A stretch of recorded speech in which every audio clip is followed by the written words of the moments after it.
What's at stake? Everything's at stake, but honestly, democracy at stake, freedom at stake. I mean, there's so much things at stake right now. This is the most important time. I mean, be eligible to vote. That's a good thing. Be eligible to vote and know you can vote.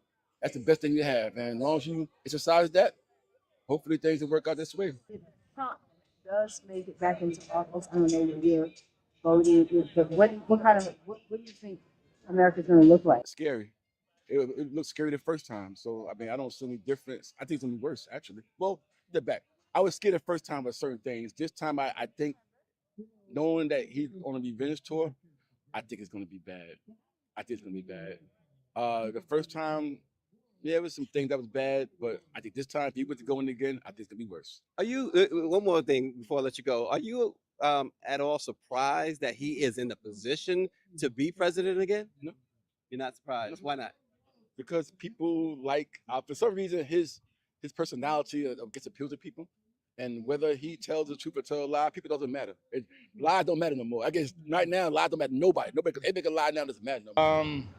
I don't know. I think both sides have positives, both sides have negatives. For me, me and my family were voting Trump. That's who. I agree mostly with him. Mm-hmm. Not saying everything he does is perfect, but does the trials bother you at all as a voter for Trump? I honestly don't know a ton about him, Okay. so I'm probably the wrong guy to ask about it. I know stuff is going on, but I don't know. Yeah. I What just do you like about him? Tell me about what you like. Yeah. the thing that I like about him is, I mean, I believe in God. I think he's a believer in God. He believes that he'll rely on God to help him. He's a businessman. When he was in office, he kind of ran the country like a businessman. And I mean, I felt like everything was pretty good. And not saying things aren't good now, but I mean, it's a lot more expensive and everything. But I guess that's what I liked. He kind of ran it from more of like a business aspect, I guess you could say, more than. But at the same time, now we're not taking sides. But at the same time, when you say running like a businessman, this is an individual, and I'm not in any way trying to convince you, either one way or the other, who has 10 bankruptcies, right? Who business was found to have committed massive business fraud by a judge, ordered to pay almost $500 million. Does that concern you at all?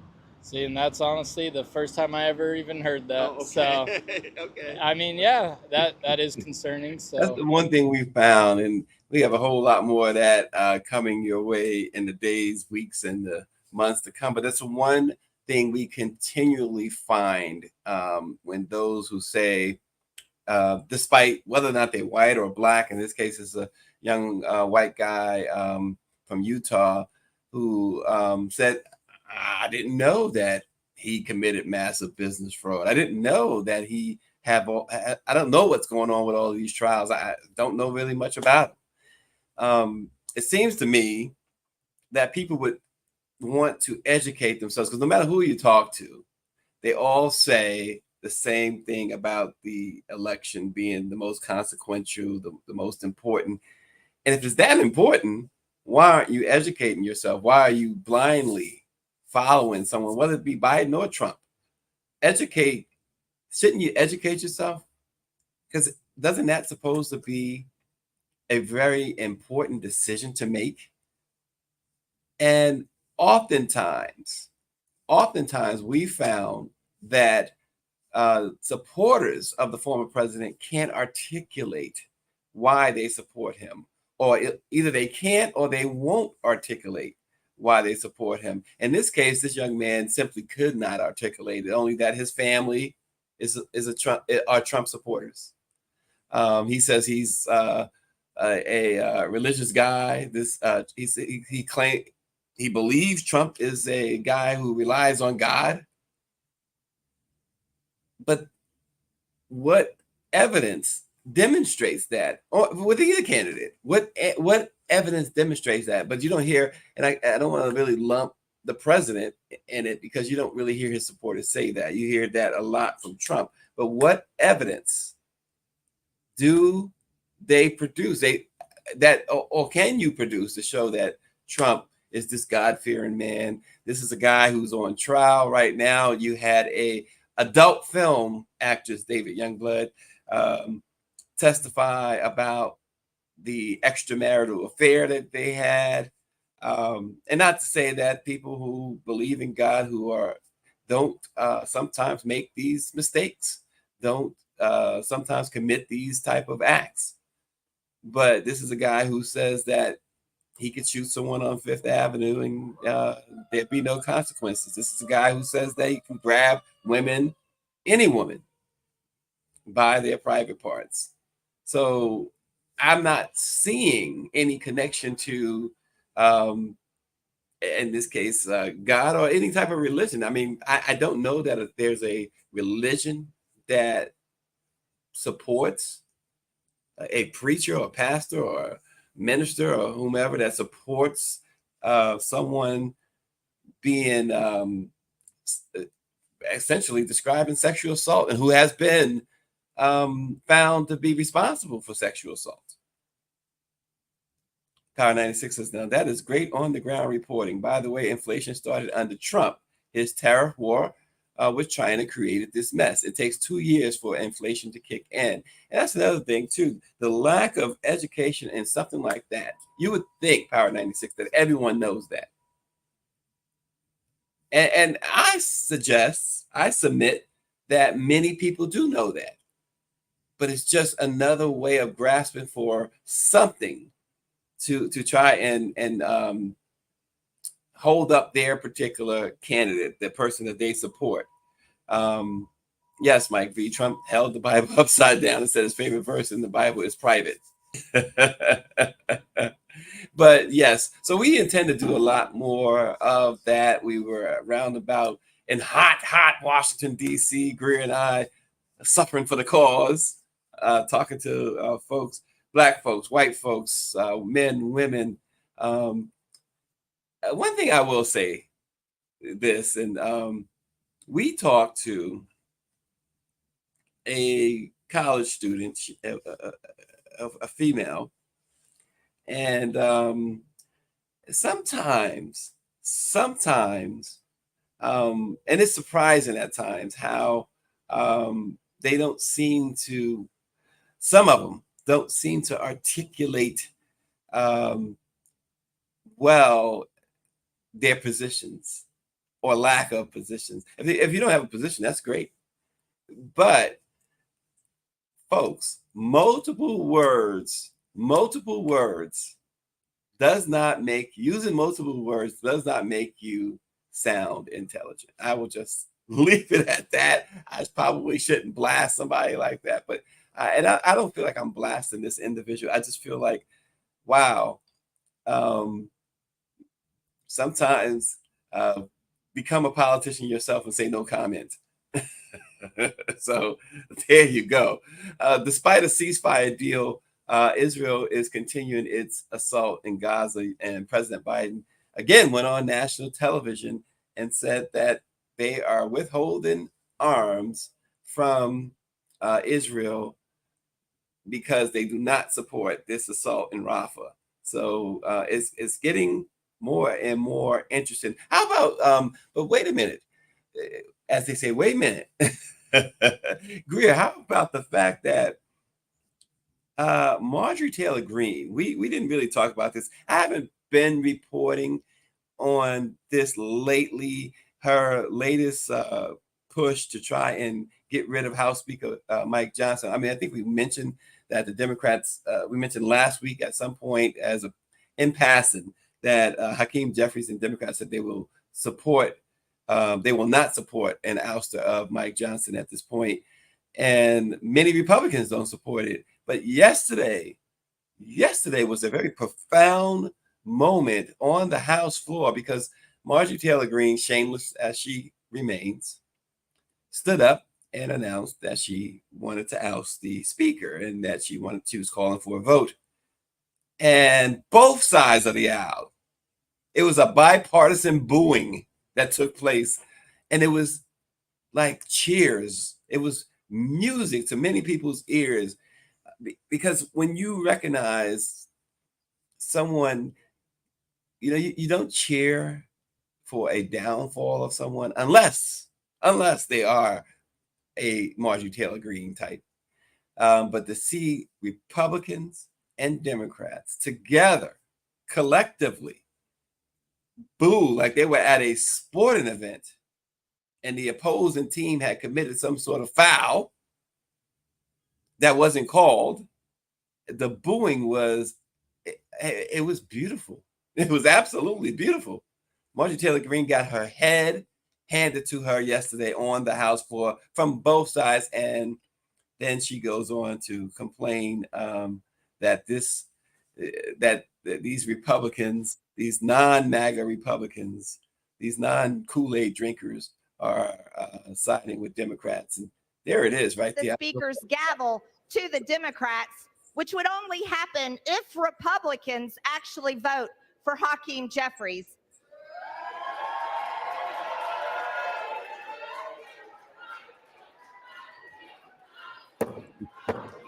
Johnson regularly chooses to ally himself with Democrats.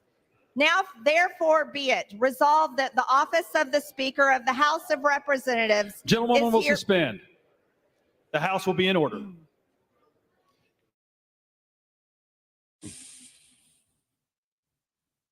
When she got up to speak about this, it was resounding. I wish we had that particular clip, but it was resounding. The boos were resounding. Mike V says a party in disarray, decapitating their own Speaker of the House, and folks want to vote on that side in November. Again, it's the information that folks are just not taking in. We also, it's also interesting because there was a report, and Greer was talking about this yesterday too. Folks are just not consuming news. Many folks, I should say, are not consuming news. And even the young lady that I spoke of, she listed several different outlets in which she says she goes to Fox, to MSNBC, blah, blah, blah. It's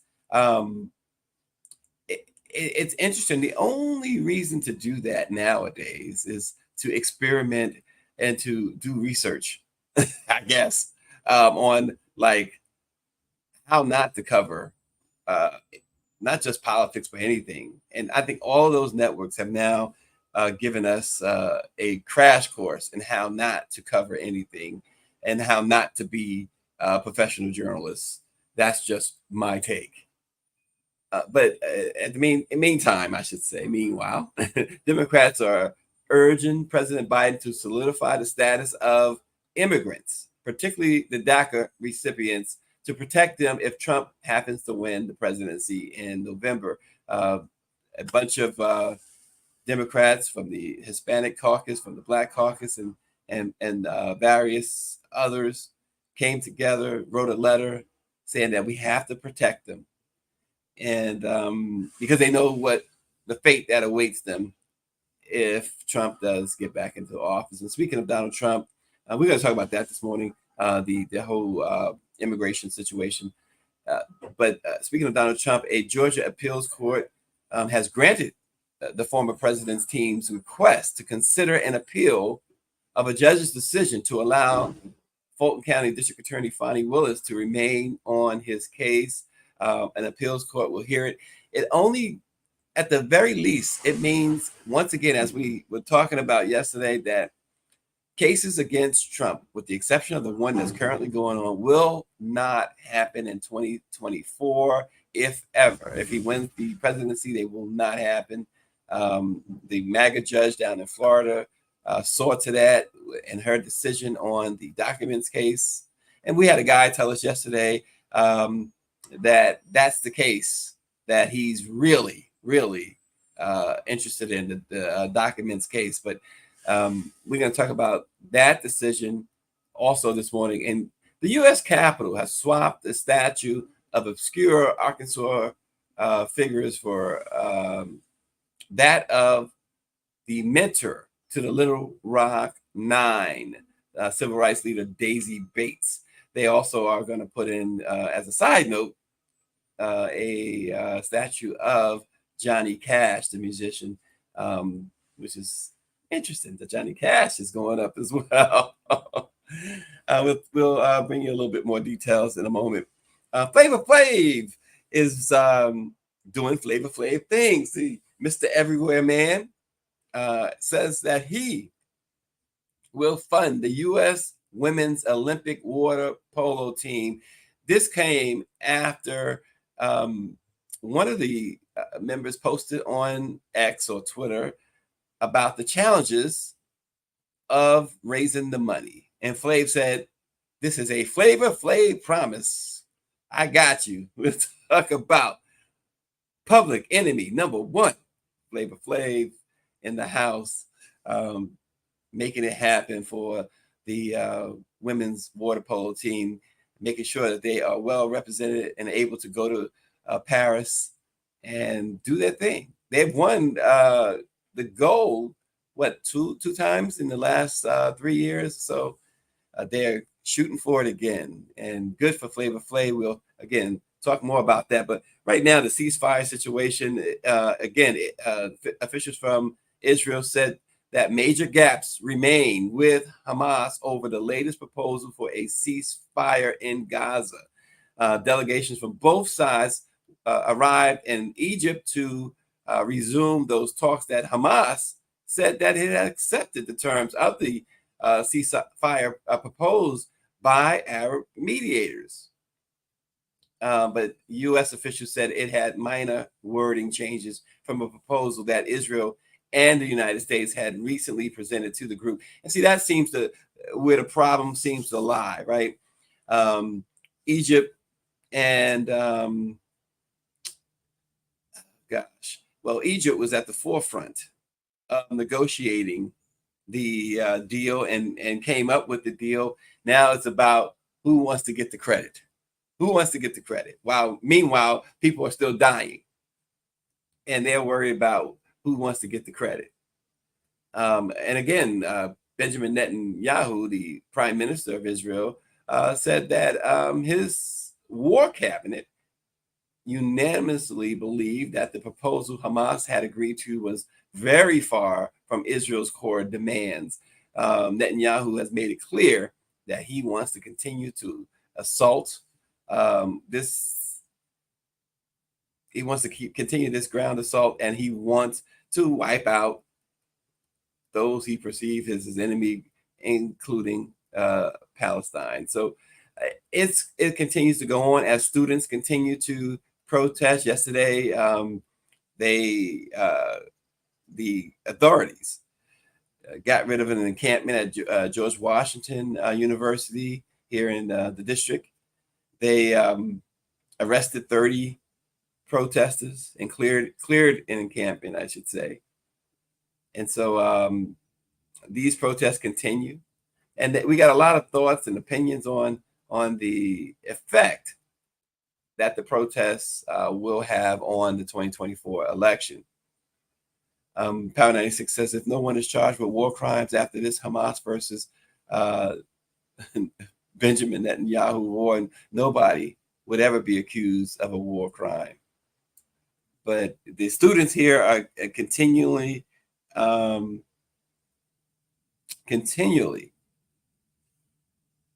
protest. And I'm just noticing Power 96's question. What would those same Republicans save Hakeem Jeffries or vote for anything that he supports? Of course not. The situation with the speaker, just to be clear, the Democrats believe that here is one MAGA guy in Mike Johnson, and it's proved to be true so far, that they are able to work with, that they're able to get certain things done, and we're so close to an election. They just simply don't want to stomach a house in chaos at this point. So they decided we're not going to support a motion to remove the speaker. They simply want to get business, as much business done as possible, which is why Marjorie Taylor Greene is upset. And the thing about it is Donald Trump, who she believes is all on board with her actions, and he has continually shown that he's not really. I mean, yes, he has called some of the shots with the Republicans in the House. But on this particular issue, it seems that, and based on all reports and everything coming out of the Trump camp, he could care less right now about the Speaker of the House in that situation. Marjorie Taylor Greene has taken it upon herself. And it seems that we see that with fandom, whether it's in entertainment, music, or sports. Fans tend to try and act in a manner they think that they're the person that they idolize is going to be pleased with, and then they overdo it. And this is the situation Marjorie Taylor Greene found herself in, and this is why she got booed in the House. So immigration advocates and Democratic lawmakers are urging the president to prioritize long-term undocumented immigrants as his administration weighs executive actions to curb record crossings along the southern border. The letter signed by more than 80 lawmakers, as we said at the top, including members of the Congressional Hispanic and Progressive Caucuses, the Black Caucus. Democrats have asked Biden to take all available actions to streamline pathways to lawful status for undocumented immigrants ahead of the November elections. In the letter, they say, quote, deporting all such individuals as former President Donald Trump has threatened to do if reelected would devastate the American economy and destroy American families. The letter offers concrete steps they say the White House could take, including streamlining the process by which DACA recipients or immigrants brought to the country illegally as children can seek to change to a non-immigrant status. They've also asked the president to unify families by allowing undocumented migrants married to U.S. citizens to seek parole on a case-by-case basis and reduce processing times for green card cases so that those migrants could be eligible to work. And so they want this done now, and the president is weighing some action, but they want it done now. And it's interesting because there's an urgency. And this is the problem sometimes when you're running up against the clock and you're not acting with urgency. So they want the president to act with urgency. They're saying, who knows what's going to happen in November? We talked to somebody from Norway yesterday in front of the White House who said that they can't believe that Trump is even a candidate based on everything he's done and is doing. And so here, Democrats are saying, who knows what could happen in November? So let's protect immigrants as much as possible. So as we mentioned earlier, Georgia State's Court of Appeals said yesterday that it's going to consider an appeal by Trump's team challenging the decision not to disqualify Fulton County District Attorney Fani Willis as the district attorney overseeing the 2020 election interference charges against him. The order said that Trump can file a notice of appeal within the next 10 days. And a lawyer for Trump, Steve Sadow, said that the former president looks forward to arguing before the appeals court that the case should be dismissed and Willis should be disqualified for her misconduct in this, quote, unjustified, unwarranted political persecution. The DA's office did not comment. Fani Willis had no comment, only to respond to other queries about the Georgia State Senate and their investigation into her and her previous relationship in the district attorney's office. But again, they are going to prolong this, and this is exactly what the former president wanted. He wanted chaos, and he wanted, more importantly, he wanted this to be postponed, and that's what's happening here. So the case that's going on now, the disgusting case in New York, the one that had everybody drinking Pepto-Bismol yesterday. That's it. That is it. And this is a case that he's the New York case, 34 charges. Despite the 34 charges, though, this is not necessarily a case that could land the former president that's ultimately likely to land him in prison, even if convicted on all accounts. They have that first-time offender law in New York, which, of course, we wouldn't oppose a first-time offender law being on the books. so many wouldn't, I should say.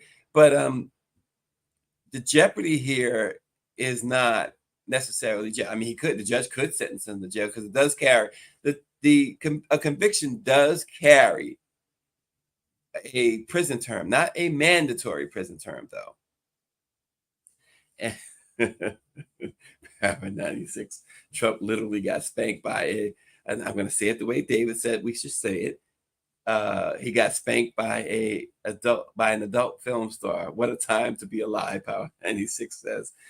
Yeah, all the gory, disgusting details. Again, most disgusting, though, is comparing this adult film actress to his daughter. I just can't wrap my head around who would do such thing. And again, as we said yesterday, we heard the former president in the past sort of swoon over his daughter in a way that made even those close to him cringe. So to sit there with Stormy Daniels, allegedly, I mean, this is her testimony, and to talk about how hot his daughter is, and to say that he and his wife sleep in separate rooms, separate beds. And what message was he actually sending Stormy Daniels, who proceeded to talk about the 2-hour-long conversation and the 2-second-long romp in the bed? So, 2 seconds of that and an hour and 98 minutes, an hour and 99 minutes and 58 seconds of conversation. Shouldn't it be the other way around? Let's move on. The late U.S. civil rights leader and journalist Daisy Bates, who was instrumental in desegregating Arkansas public schools in the 1950s, was honored yesterday when a statue of her was unveiled at the U.S. Capitol. The bronze statue depicts Bates, who died in 1999 at the age of 84, with a newspaper in one hand and a notebook and pen in the other. What a momentous occasion. They removed in her place, they removed a couple of obscure statues to put her and the late singer Johnny Cash there. Mike Johnson, speaking of Mike Johnson, he supported this, actually, Daisy Bates being up there. We know Daisy Bates and her husband published an Arkansas newspaper dedicated to the civil rights movement. She also served as the president of the Arkansas chapter of the NAACP. The U.S. Capitol allows each of the 50 states to choose 2 statues from the National Statuary Hall, I should say, and surrounding prominent hallways. Arkansas state legislature in 2019 decided to replace both of its entries. They were Uriah Rose, a mid-1800s Little Rock attorney who was a Confederate sympathizer, and also the founder of the American Bar Association. James Clark was the other, who was a late 1800s governor who later became a U.S. senator and was a defender of white supremacy. So it was time, right? It was long since time. So her statue, Daisy Bates' statue, is going to join statues like Samuel Adams of Massachusetts, aviator Amelia Earhart, inventor Thomas Edison, and others at the Capitol, I should say. Mike B trying to get me in trouble, but I'm gonna take the bait and repeat what he said. He writes, 2-time indicted, 2-pump chump Trump. Say that fast. Wow, y'all be going in. And my man Flav, who I don't know if Flav watching this morning, but Flav, good job. Because even the most elite athletes qualifying for the Olympics is only one part of the battle. The next step is finding the money to compete and international sports events. We brought you the story last week of the guy, Howard University graduate, who works at a Walmart deli down in North Carolina, and he was working out and qualifying for the Olympics, and Walmart gave him $20,000 to help that cause. But the U.S. Olympic teams are largely privately funded, and sometimes that funding can come from an unexpected source, like Flavor Flav. After Maggie Steffens, the captain of the 2024 U.S. women's water polo team, tweeted about how it's challenging to raise the money needed. Flavor Flav said, "Hey, I got you." What she wrote was that some may not know this, but most Olympians need a second or third job to support chasing the dream, myself included. And most teams rely on sponsors for travel, accommodations, nutritional support, rent, and simply affording to live in this day and age. 30-year-old tweeted, and or actually she posted on Instagram. She says, especially female sports and female athletes. She says, we've had companies and amazing individuals support our sport alongside donors, but we always need more help.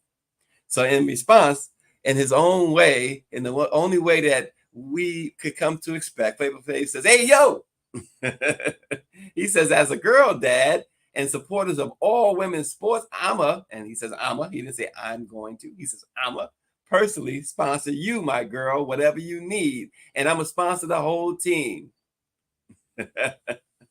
He said he told her that his manager would be reaching out to her agent to figure out how he could help, and repeated his willingness to use his resources to provide whatever the team might need. He goes on to say, "That's a Flavor Flav promise." And as Daniela P., I was waiting for somebody to do this. "Yeah, boy." That's what she writes. Oh, wow. So as the U.S. women's water polo team gears up for this summer's Olympics, it's 3 golds that they've won recently. Most recently in 2020, they won the gold. But again, the cost is sometimes out of the reach of those who aspire. And they say tens of thousands of dollars are often needed just to train ahead of the Olympics. And then, of course, this is going all the way to Paris, France. The costs of the airline tickets, the hotels, it's going to be, particularly at this time of year, when they have such a major event, tickets seem to increase 2, 3, 4-fold or more. And so here, Flavor Flav steps in and says, "Hey, you got my backing. I'm going to take that financial burden off you and the entire team." So good for Flavor. Flavor's been everywhere, as we know. We featured him recently, the Everywhere Man. He's been everywhere, singing the national anthem at a basketball game. I mean, come on. Flavor Flav is doing it all. The 2024 Summer Olympics in Paris are set to begin on Friday, July the 26th. And that is the women's water polo team. So we will follow the Olympics this summer. So much going on this summer. We've got the Democratic National Convention, the Republican National Convention is in July. So a lot is happening this summer. The NNPA's summer conference is late June in Baltimore. So I got to come on by Baltimore. Come on by Baltimore. We are going to be at the Four Seasons. And we will be at, Greer is reminded, we will be at the DNC. Lauren Burke is going to the RNC. So heck, NNPA is going to be represented at both. She's going to be among the MAGA crowd. Lauren says, "You know what? There are reporters that go on the front lines of wars. This is just another war, and she's going to be on the front line of it. So you go, Lauren." Greer and I will be in Chicago in August for Democratic National Convention. And of course, we will all be in Baltimore next month for the National Newspaper Publishers Association's summer conference. Speaking with a White House person yesterday, talking about logistics and with the hope, I guess, the ongoing discussions that we've been having with the White House about the president's attendance at the NNPA's conference in June. Look, I was going to say September. In June, the summer conference in June. So we were told that there is a chance that the president and the vice president may be in attendance.